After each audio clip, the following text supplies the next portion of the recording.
In the early morning light of January the 25th, 2012, high sanitation worker named Mrs. Zhang Li noticed something was not quite right. The rolling door of a small roadside grocery shop, you see, was not fully closed. She remembered, with high little prickle of unease, that the shop door had been in the same state the previous afternoon. Feeling that something was deeply wrong, she peered through the gap, and there she saw a person lying motionless inside. She called the police at once. The police, you see, quickly sealed off the area. Inside the little grocery shop, the space was in disarray, showing clear signs of high struggle or a frantic search. Where the victim was identified as Fang Sanmui, high woman of 57 years, and the owner of the shop. The examiners confirmed she had been gone for some time. One very important detail was noted almost immediately. For the victim's husband, who usually helped her run the shop, was nowhere to be found. A team was immediately tasked with contacting him by telephone. When he received the dreadful news about his wife, the husband, a Mr. Ken Wei, was utterly heartbroken. Over the telephone, he explained that both he and his wife were from Jiangsu province, and they had come to Yuxi to open this grocery shop 10 years ago. To save a little money, they ate and slept right there in the shop. During the New Year holiday, the couple would take turns visiting their hometown. It was mid-year. Ken Wei's turn to go back to Jiangsu alone for the celebration. Fang Sanmui stayed behind to look after their business. He was, at that very moment, on his way back to Yuxi from his family home. The information from the husband, along with the statement from the first witness, Zhang Li, helped the investigators establish a very important time frame to narrow down their search, the first point in time. The last telephone call that Fang Sanmui made was recorded at 11 hours 50 minutes in the morning, on the second day of the new year. It was a call from her husband, Ken Wei, calling from his hometown in Jiangsu to see how she was. During the call, Fang even told her husband that a customer was arriving to buy something. The second point in time.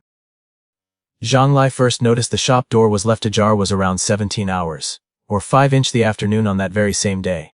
From this, the special investigation team determined that the incident must have occurred between 11 hours 50 minutes in the morning and 17 hours in the afternoon on the second day of the new year. Chen Wei said that he and his wife had no enemies, so the investigation focused on the theory of high robbery. This idea was strengthened. Chen Wei, at the request of the police, conducted high preliminary inventory of the shop's contents. The results showed that the cash from the register, about 100 yuan, was missing. However, the greatest loss was not there. Chen explained that because the shop was so small and to keep things safe, he and his wife had a habit of storing valuable items like high-end cigarettes in a discreet place, under their bed in the living quarters. When he checked this spot, a large empty space was revealed. The entire stock of cigarettes set aside for the New Year sales, estimated at around 130 cartons with a total value of over 20,000 yuan, had vanished without a trace. This great difference suggested that the culprit's main target was likely not the small change in the counter, but the much more valuable goods. This detail showed that the culprit had acted with purpose. For he had either searched thoroughly or somehow knew where the family kept their valuable stock. The theory of high robbery that had turned into high tragedy was now the leading one. However, the crime occurred during the New Year holiday, when the streets were quieter than usual. Could anyone have seen something out of the ordinary? And more importantly, what secrets did that messy crime scene hold about the culprit? The detailed examination had only just begun. For the investigators, a crime scene is like a jumbled book, and it is their job to put the pages back in order, to read what has been written in the language of traces.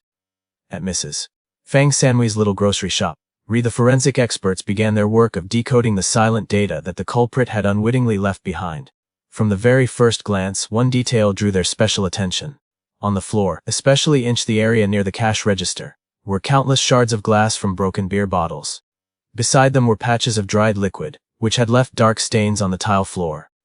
This showed that at least one or perhaps several beer bottles had been broken there. But the strange thing, you see, was something else entirely. On the checkout counter, a single, unbroken bottle of beer was placed neatly.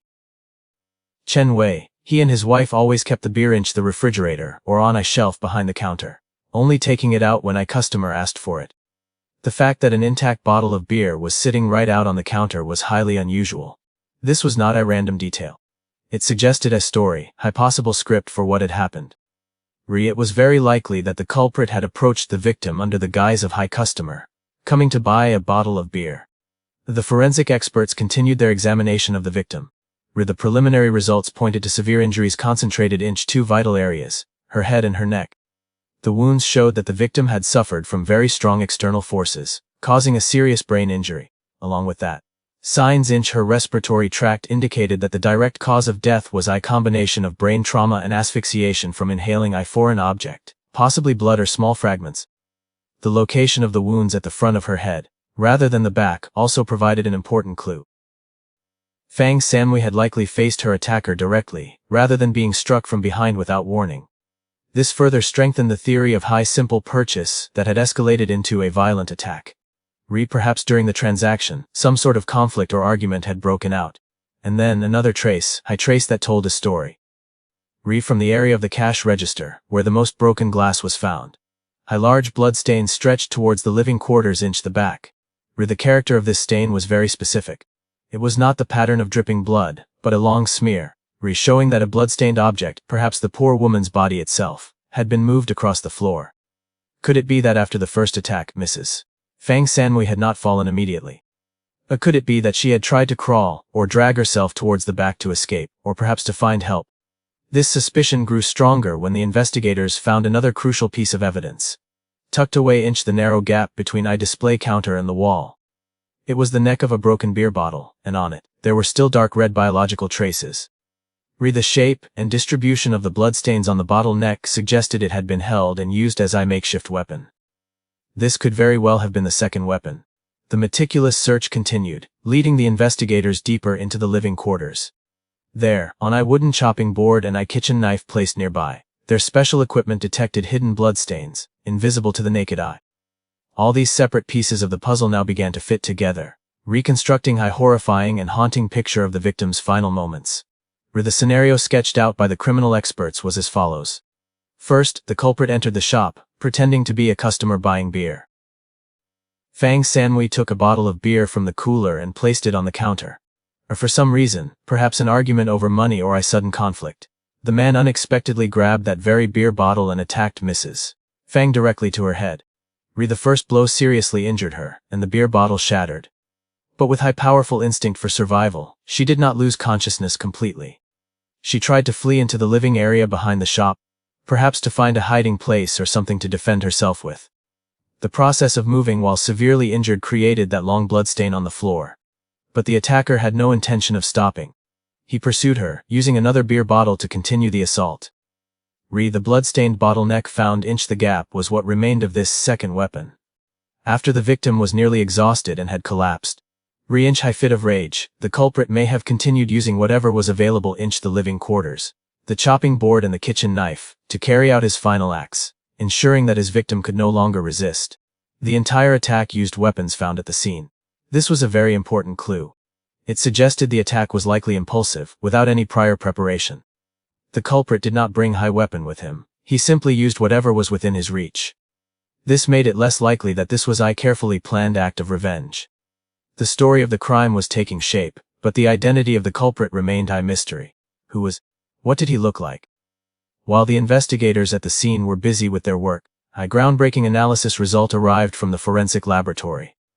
The turning point of the case came when the DNA analysis revealed the presence of blood from an unknown man at the crime scene. This proved that the perpetrator had been injured during the commission of the crime. Perhaps during the struggle, while defending herself. Fang had managed to injure him, or perhaps he had injured himself on the very shards of glass from the weapon he used. This information was extremely valuable. It not only confirmed the culprit's presence at the scene, but also provided a crucial identifying characteristic. He was a man, and he was wounded. Combined with other traces, the portrait of the culprit became clearer. At the scene, technicians had also collected an incomplete, bloody shoe print. Based on the size and depth of the print, experts made a preliminary estimate of the suspect's physique. He was a man approximately 1.80 meters tall. And so, the investigation team now had a more concrete picture of the person they were looking for. About 1.80 meters tall. And very likely with an injury, probably to his hand. The theory of an impulsive robbery committed by someone without careful planning became even more solid. He had no plan, he brought no weapon, and he acted on impulse and a sudden burst of anger. But another big question arose. How could one man, injured and possibly bleeding, carry two large, heavy, and cumbersome cartons of cigarettes away from the scene in broad daylight without being noticed? How did he escape? The investigation now shifted its focus from inside the grocery shop to the area outside. The investigators believed that the culprit's escape route would surely have left behind more clues. The investigation now expanded beyond the 20 square meters of the grocery shop. All attention turned to the road in front of the store, which was believed to be the culprit's only escape route. A meticulous search of every square centimeter of the pavement and the road was carried out, and their persistence was rewarded. About 2 meters from the shop's entrance, on the surface of the pavement, the investigators discovered 2 small drops of blood. A quick on-site analysis confirmed it was human blood, although the final DNA results were not yet in, given the context of the case. It was almost certain that these were the drops of blood the culprit had left behind during his escape. The location of these 2 blood drops was extremely important. It showed that after committing the crime and taking the 2 cartons of cigarettes, the culprit did not leave immediately. He had stopped there for a short time, long enough for blood to drip from his wound. Why did he stop? With 2 bulky cartons, walking a long distance was not practical. He stopped, most likely, to wait for some form of transportation. This conclusion opened up a completely new line of inquiry: public transport, and the most likely option was a taxi. All the security cameras in the area, including traffic cameras and cameras from roadside shops, were collected for the time frame between 12 noon and 5 in the afternoon on the second day of the new year. They were all brought back to the command center for analysis. This was a monumental task, requiring great patience and a keen eye. Hundreds, even thousands of vehicles had passed by. After many hours of review, the police focused on a taxi that had made an unusual U-turn near the scene during the time of the crime, suspecting it was the vehicle the culprit had used to escape. A large-scale trace was launched to find this mysterious taxi. However, the investigators quickly faced a major challenge. The quality of the images from security cameras back then was not very good. The pictures were often blurry, full of static, especially at midday when the sunlight could cause glare. They could only determine that it was a taxi, but the license plate, the driver's features, or even the taxi company, all remained a mystery. Undeterred, the investigators patiently tracked the car through a series of different cameras along its route. After leaving the crime scene area, the taxi had turned right, heading towards the city center. But then, after passing a few streets, it blended into the heavy traffic and disappeared from the camera system's view. The trail, it seemed, had gone cold. At the same time, the Yuxi police issued an urgent notice, calling for cooperation from all taxi companies and tobacco shops throughout the city, providing them with a description of the suspect and the stolen goods. 4 days after the crime, while the search through the camera footage was at a standstill, a call to the investigation team's hotline lit a new spark of hope. The caller was a taxi driver. He said that on the afternoon of the second day of the new year, he had picked up a very peculiar male passenger. This man was carrying 2 large cardboard boxes, which looked quite heavy. He had picked up this passenger in the area near the crime scene and had driven him to a place called the Lushan building, about 2 kilometers away. He even described the passenger in some detail, a man between 30 and 35 years old. This information from the taxi driver was a great boost to the morale of the entire team. Immediately, all security cameras around the Lushan building were collected and analyzed. And as they had hoped, they found the mysterious man. The video footage showed the first taxi stopping. A man got out, opened the boot, and lifted 2 large cardboard boxes onto the pavement. His build and clothing perfectly matched their initial assessment. But what happened next surprised all the investigators. After the first taxi left, the man did not enter the Lushan building or go anywhere else. He simply stood on the side of the road, next to his 2 boxes, and waited. About 2 or 3 minutes later, he hailed another taxi, loaded the 2 boxes into it, and quickly drove away. This was a deliberate counter-surveillance tactic. By repeatedly changing cars, the culprit hoped to shake off any pursuit and erase his tracks, showing that he was no amateur. Now the task was to find the second taxi. But the difficulties mounted. The camera at that location could not clearly capture the license plate of the second vehicle. However, sharp-eyed officers spot a unique identifying feature. Throughout its journey, the boot of the second taxi never seemed to be fully closed, but was always slightly ajar. While one team was trying to follow the faint trail of the taxi with the open boot, another important piece of news came in. During their survey of tobacco shops, a shop owner in the area near the Lushan building, just 50 meters away, provided some extremely valuable information. This owner said that on the afternoon of the second day of the new year, a strange man had come to his shop to sell a large quantity of high-end cigarettes. The brands he was selling, such as Hong and Yuxi, perfectly matched the cigarettes that had been stolen from Mrs. Shop. What was even more noteworthy was that this man had come to sell the cigarettes twice the same afternoon. The first time was around 3 or 4 the afternoon. The second time was as dusk was falling.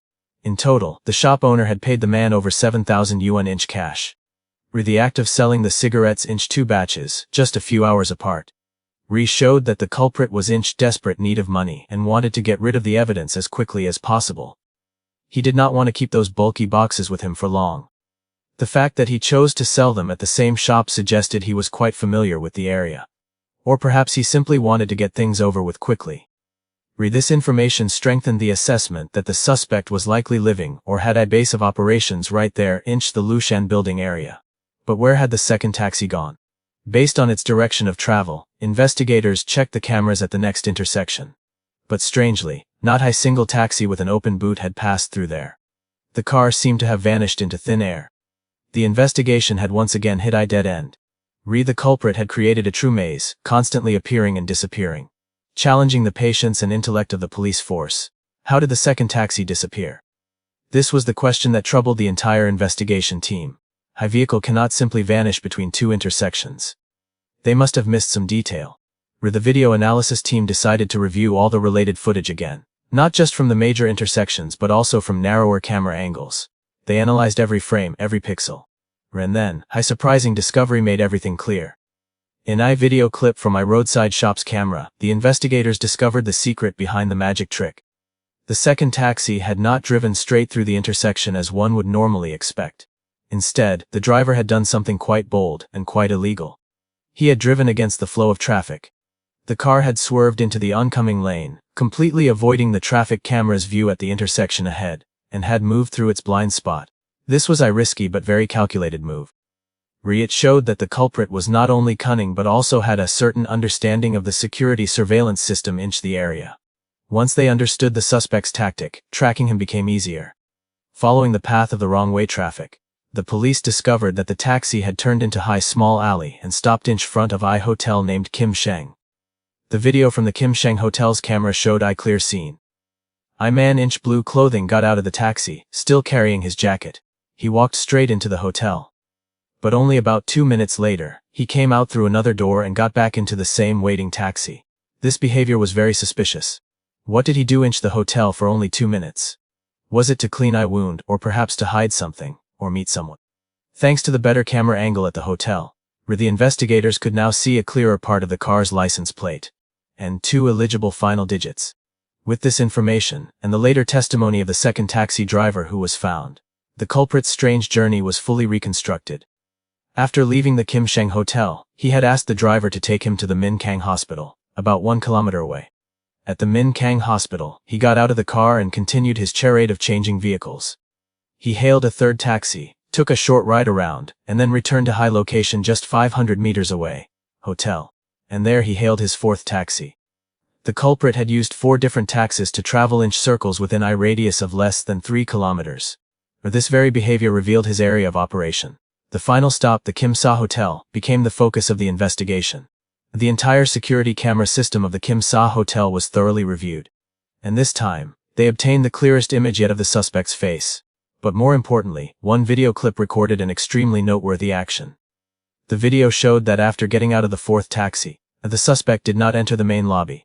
Instead, he walked around to the car park and entered a small room for security staff, very naturally, as if it were his own place of work. He stayed inside for about 5 or 6 minutes, then came out, carrying a yellow bag before hailing another taxi and leaving. This familiar behavior confirmed almost all their suspicions. The investigators immediately took the clear image of the suspect from the video and showed it to the staff of the Kim Sa Hotel for identification. The hotel staff identified the man in the video as Yuan Ao, a 30-year-old security guard who worked right there. 6 days after the crime, Yuan Ao was arrested at the police station, faced with irrefutable evidence, especially the DNA analysis from the blood at the crime scene, which was a perfect match to his own. Yuan Ao had to bow his head and confess. His testimony revealed the deep-rooted cause of this sad tragedy, a cause that stemmed from gambling, and a fit of uncontrollable anger. Yuan Ao, who was 30 years old and from Dihong, had come to Yuxi to work for a few years. His life could have been peaceful if he had not been caught up in the vice of gambling. He was addicted to playing cards, and almost all of the meager salary he earned was lost at the gambling table. When he ran out of money, he borrowed from friends from his girlfriend, and even used credit cards or pawned his belongings. Gambling had turned him into a man who was always broke and irritable. On that fateful second day of the new year, the urge to gamble rose again. Ryuano demanded money from his girlfriend to go play cards, but she strongly objected. They had a huge argument. Ignoring his girlfriend's advice, Yuan left in high rage. But when he got to the street, he noticed his girlfriend was secretly following him. This made him even more furious, feeling that he was being controlled.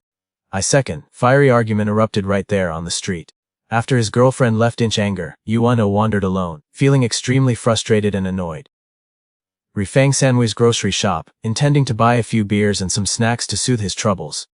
According to Yuna's confession, the tragedy began with a very small disagreement. Fang took out the beer. Yuanao, having no cash on him, did not pay immediately. Seeing this, Fang did not put the beer into a plastic bag. Words were exchanged between them. In his pre-existing state of anger, Yuano blurted out, "Mit could be a bad person, you know." Fang's reply, "I phrase that was probably just a casual remark." That became the final straw. She replied, "How would Mit know if you are a good person or a bad person?" To an ordinary person, this might have been just an idle comment. But to Yuanao, a man already simmering with anger from his gambling losses, from the fight with his girlfriend, and a wounded sense of pride, that simple sentence acted like a detonator. His rage exploded beyond control. He felt that he was being looked down upon, that he was being insulted. In a moment of lost reason, he swung his arm, grabbed the beer bottle from the counter. Fang. Everything that followed happened exactly as the investigators had reconstructed it. After killing his victim, he noticed the valuable cigarettes in the shop, and greed took over. He stole the 2 cartons of cigarettes and then began his calculated journey of escape. Ryuana had planned a complex route for himself, thinking he had acted flawlessly. But he could never have imagined that his every action, every effort to conceal his crime, would ultimately become the very threads that led the investigators right to his door. It was a terrible crime that arose from the most senseless of reasons. An unchecked temper, a careless word during a small conflict. All set against the backdrop of a man whose character had been eroded by the vice of gambling. Yuano took the life of an innocent woman simply because he could not control his fleeting emotions, and in doing so, he put an end to his own life as well. With 2 charges of robbery and intentional injury leading to death, Yuna had to face the strict punishment of the law. The case was closed, serving as a solemn warning about the harms of gambling, and the tragic consequences of a moment of uncontrolled anger.